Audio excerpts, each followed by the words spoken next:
I can remember as a young boy receiving a poster from my mother. It was an old frayed poster from the early 80s, about a decade older than me. Let you know how young I am.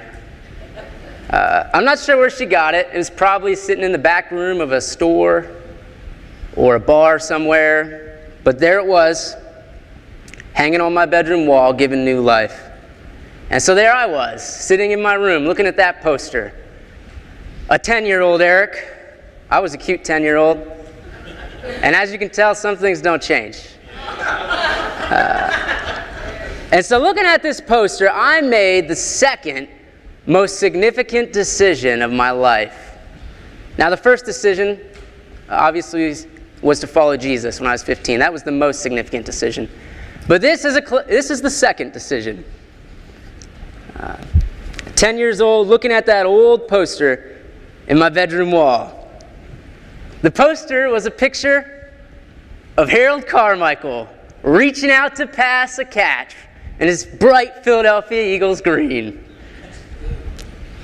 And so then and there I decided I was going to be a Philadelphia Eagles fan. I was going to follow the Philadelphia Eagles. I figured I had the poster. I had no other team. Why not follow the Philadelphia Eagles as a 10-year-old? And so my journey began. And I started watching every football game that I could. I learned the names of great Eagles players, past and present. I bought the jerseys, collected all kinds of stuff. Memorabilia, posters, bobbleheads, you name it. I even have an Eagles nutcracker if you've been over to my house. And you're laughing, right? Because you say the second most important decision of your life, most significant. It's kind of a joke, but in many ways it might very well be, because since I was a little boy, I've watched every football game that I could, almost religiously. And until I accepted Christ, that was really my favorite thing to do, was watch football. Religiously, Sunday for me as a boy was the day of the Eagles. And even if the Eagles were getting destroyed, they were getting blown out, I watched the whole game till the last minute. I thought maybe the last 2 minutes they could pull off another 40 points or something. And even today, I still watch the Eagles. I check the news every day, checking what's going on. When I watch a game, my mood changes after a loss. All right, you can tell I'm a little bit depressed after the Eagles have lost. And so in many ways, it is a significant decision, because I've spent countless hours and money. I've called off of work. I've avoided certain people to watch a football game. So it has been, in reality, a significant decision. Humans, by nature, are followers. And so I'm sure many of you follow a sports team, maybe a football team or some other sport. Or maybe you follow a show or a celebrity or whatever it is. I'm sure that you all follow something significant but pretty much meaningless. Of course, the Eagles are significant because they take all kinds of time out of my life, but they're not really all that meaningful. Of course, I realized this a couple years ago. Eagles lost in the playoffs. It's been a while since they've even been to the playoffs. But they lost in the playoffs, and there I'm sitting there realizing all that time I spent, all the stuff I bought, and this is it. The season's over. It's over. So no matter how excited I got, or how much junk I got, or how riled up, how many games I watched, didn't make a difference. Didn't make a difference if they won or lost. I had no effect on the game. And so other than entertainment, I'm not saying, football teams are bad, but other than entertainment, Eagles don't really have a lot of meaning for me. Significant, though, because I spent time on it. But this morning, we're going to talk about following Jesus. It's a decision that's both significant and meaningful. We're in the Gospel of Luke this morning. And this Gospel is the largest book in the New Testament. It's written roughly 30 years after Jesus' death. The author of the Gospel, Luke, is an educated man, likely a physician. His Gospel is written in eloquent Greek and is considered to be the most thorough and detailed Gospel. And this morning, we're in the 5th chapter of Luke, verses 1 through 11. And Luke paints a picture for us of what it means to follow Jesus. We're standing on the shores of Lake Gennesaret, also known as the Sea of Galilee, near a small fishing village, Capernaum. The term lake rather than sea describes the freshwater body better. Because while it is a large lake, from the shore you can see to the other side. Where Jesus is standing, you can see all the way to the other side. And there's hills that surround the lake, and at some points in the hill you can see the entirety of it.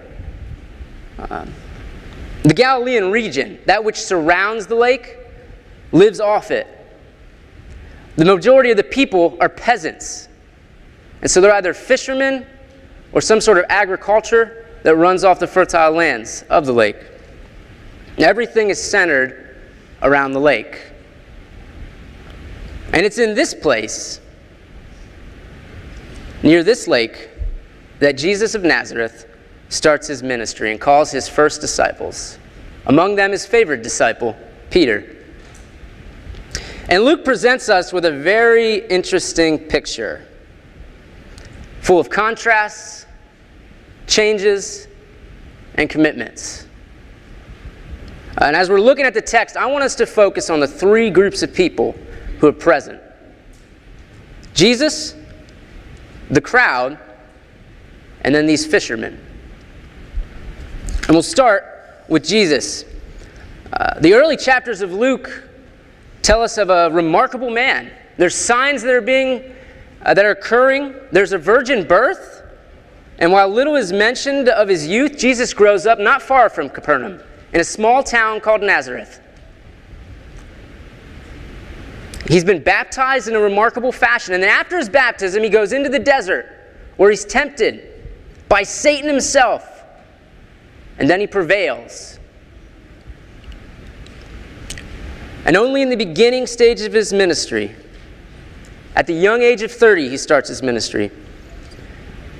Jesus has already gained a significant following. Which brings me to the next group of people I want to look at, the crowd. Jesus was a remarkably charismatic man. He spoke with authority, and he had the miracles to back it up. Wherever Jesus went, the crowds came out to watch him. They came to see his miracles. They came to be healed. They came to hear him teach. But they don't follow Jesus. They don't make sacrifices. They don't give anything up. And they're certainly not disciples of Jesus. The crowd's passive. They're there, but they're not doing anything. They're just watching. They've come to get something from Jesus. But nonetheless, the crowd appears wherever Jesus is. And even here this morning, I have no doubt that some of us are in the crowd, because wherever Jesus is, the crowd surely follows. And in the beginning of Luke chapter 5, the crowd is pressing in on Jesus. There's hundreds, picture it, we're next to this lake, and there's hundreds, maybe thousands, coming to see Jesus. They're pressing in on him. He feels pressure. And he's looking to put distance between him and the crowd. And it's here where he interacts with the fishermen. In verse 2, the fishermen in the story are locals. 3 of them are mentioned in Luke. They're partners in the fishing business. James and John and their leader, Peter. There's another one, he's not in Luke, but Andrew is mentioned in Matthew's gospel. And certainly there were other fishermen present. These boats were large, they needed multiple men to run, and undoubtedly there were other fishermen. But these 3 are the only ones whom Jesus calls. They're likely a part of a slim middle class of ancient Israel. Peter is married, he owns a house, he owns a boat, and he's educated. He knows Greek, the language of trade and commerce. So the fishermen were not rich, they weren't powerful, they weren't influential, but they were also not poor. They weren't stupid. They were just average. There isn't anything special about them. If Jesus hadn't walked up to him this day and called them, if they hadn't decided to follow Jesus, none of you would know their names. No one would know the names of anybody they knew or anything about them. They were just a couple average fishermen. The fishermen are not in the crowd. They've been fishing all night. They're clocking out after a long day of work. And they haven't caught anything. It's been a futile night. There's been nothing to gain. The fish are not biting, and the water is empty. And they're cleaning their nets. Probably tired, probably very much ready to go home. Probably how many of you are feeling after you finish a day's work, after accomplishing nothing, it seems. And so Jesus utilizes Peter's boat. He already knows Peter. In Luke chapter 4, Jesus shows up and he heals Peter's mother-in-law. So there's already a connection there. They know each other. And so Jesus gets in his boat and he tries to put space between the crowd. He gives them a teaching platform. You can picture a little bit off the shore, teaching from the boat to the crowd. And the fishermen know Jesus. They know he can heal. They respect him. But they're not sold on him yet. They're not sold on him yet because they're still fishing. They're still fishing. But it's because of this respect that they follow the bizarre instructions of Jesus. So after he finishes teaching to the crowd, Jesus tells Simon in verse 4 to put out into the deep and throw down the nets. The carpenter is telling the fishermen how to fish. It doesn't make any sense, right? It would have been like yesterday when Aaron was fixing my car, putting my brakes in. If I'd have told him, no, Aaron, they're not there. They're in the trunk. The brakes are in the trunk. All right? It's the carpenter telling the fishermen how to fish. And so naturally, they're a little bit skeptical. You see, these men are experts of their trade. They didn't just come out for a day of fishing. They're experts. This is what they do for a living. And they know that the fish are found near the shallows, not in the deep. And they also know that fish are caught at night. The nets that they have, the nets that they're cleaning, are specifically for fishing at night, not during the day. But it's out of this respect that they follow what they must think is ridiculous instructions by Jesus. Out of respect, they do exactly what he says. And in verse 5, Peter tells Jesus, basically he says it's pointless. He kind of gives him like, okay, we'll do what you want. It's out of respect for him that he does this. He does respect Jesus. He calls him master. And if he didn't respect him, he would never even think about putting out the nets. He'll let down the nets. And it's here in the deep end of the lake where there are no fish that Jesus changes the lives of a couple average fishermen forever. Jesus fills their nets and he fills their boats and he begins to sink their boats. These men who fished their entire lives off this lake bring the haul of a lifetime in. Where there are no fish. There are no fish there. The fishermen don't know that Jesus is the Messiah.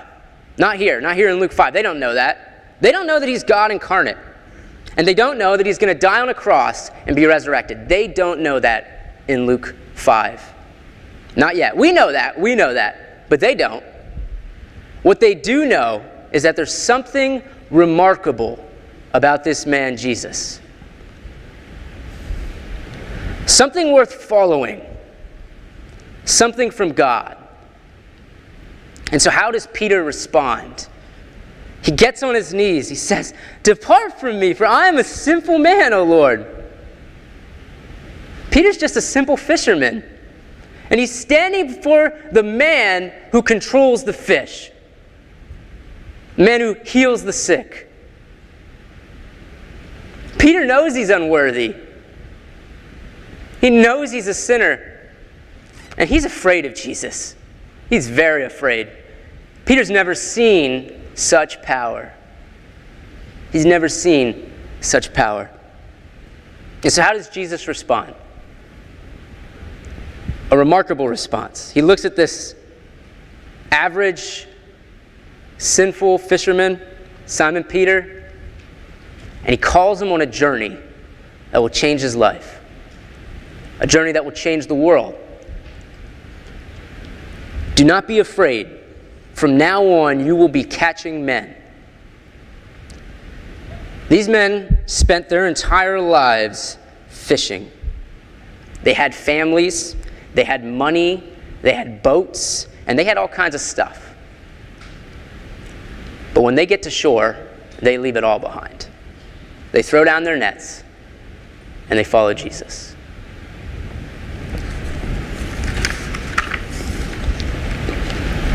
They become disciples of Jesus.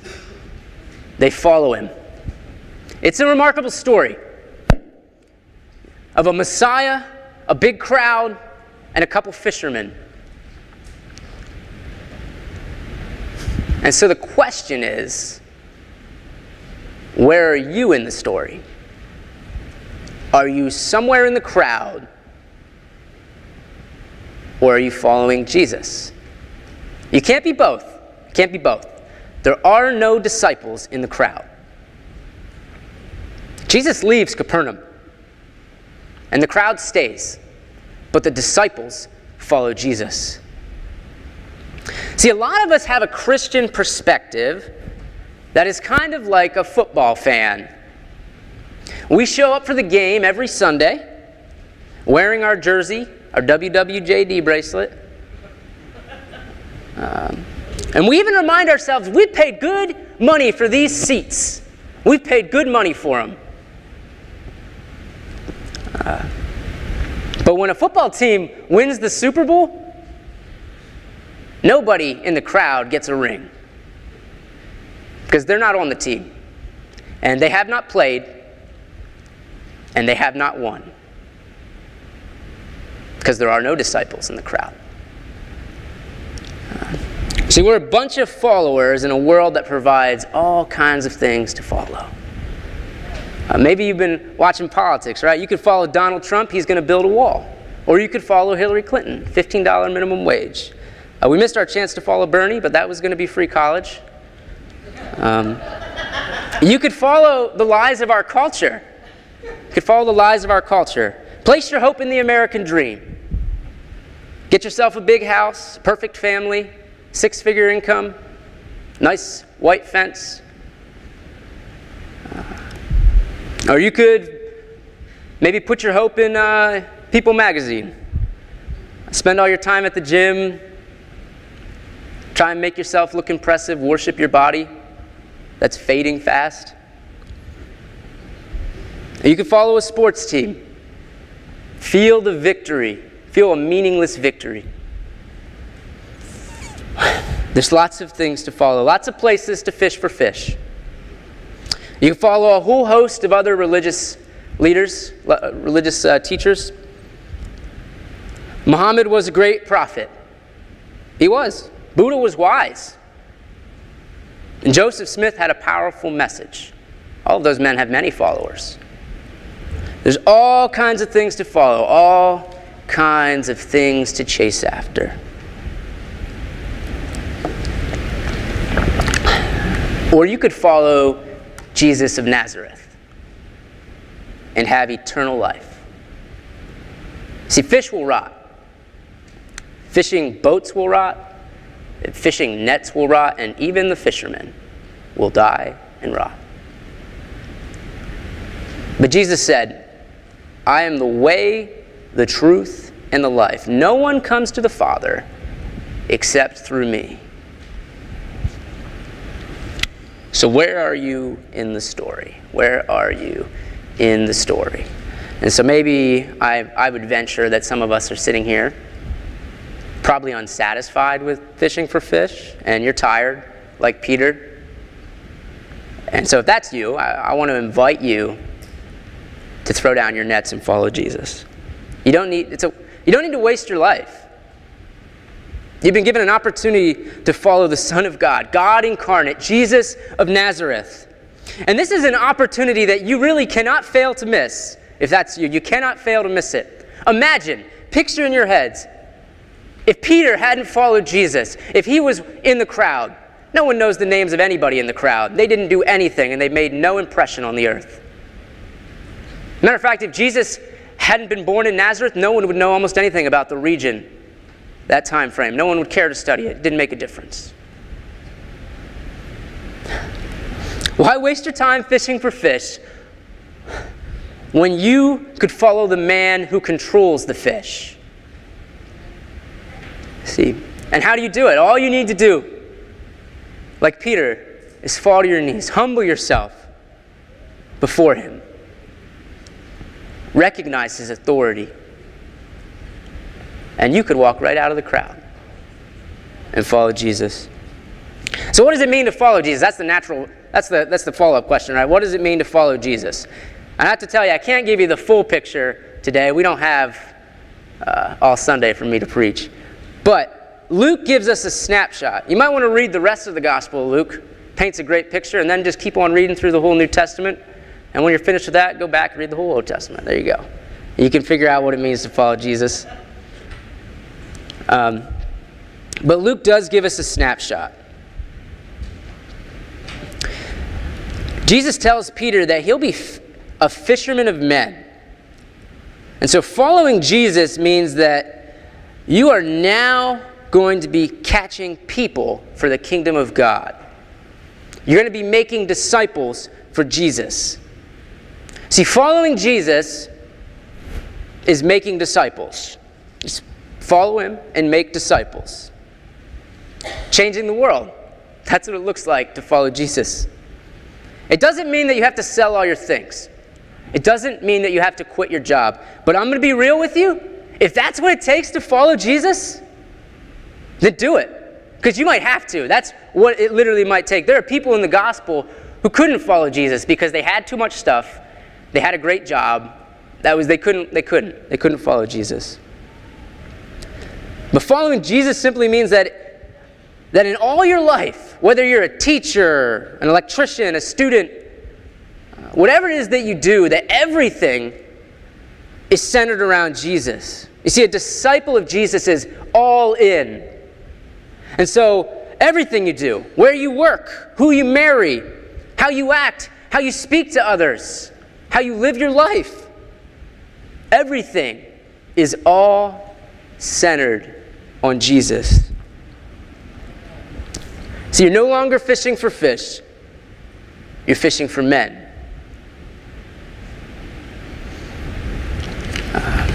Now I know this morning that some of us are already disciples of Jesus. I'm not foolish enough to assume that all of us are, because Jesus is here. He's here, and wherever he is, there's a crowd. But many, maybe most of us, have made a decision to follow Jesus. And so we've thrown down our nets. And we've followed our Messiah. And we've made tough decisions. We've made sacrifices. We've turned down jobs. We've put countless of hours in serving the Lord. And some of us are probably very weary. We're probably very tired from serving God. The other week at conference, the theme was the margins, living in a post-Christian world. And so it's recognizing that the church is in decline.